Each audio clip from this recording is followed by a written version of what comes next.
ఓం శ్రీమాత్రే నమః. ఓం శ్రీ గురుభ్యో నమః. హరి ఓం. సౌందర్యలహరి మొదటి శ్లోకం. శివశక్త్యా యుక్తో యది భవతి శక్తః ప్రభవితుం న చేదేవం దేవో న ఖలు కుశలః స్పందితుమపి అతస్త్వామారాధ్యాం హరిహర విరించాదిభిరపి ప్రణుంతుం స్తోతుం వా కథమకృత పుణ్య ప్రభవతి.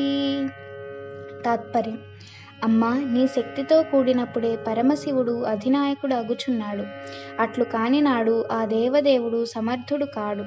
అందువలనని హరిహర బ్రహ్మాదులచే పొగడబడుచున్న నిన్ను పూజించుటకు గాని పొగడుటకు గాని పుణ్యము చేయనివాడు ఎట్లు సమర్థుడు అగును?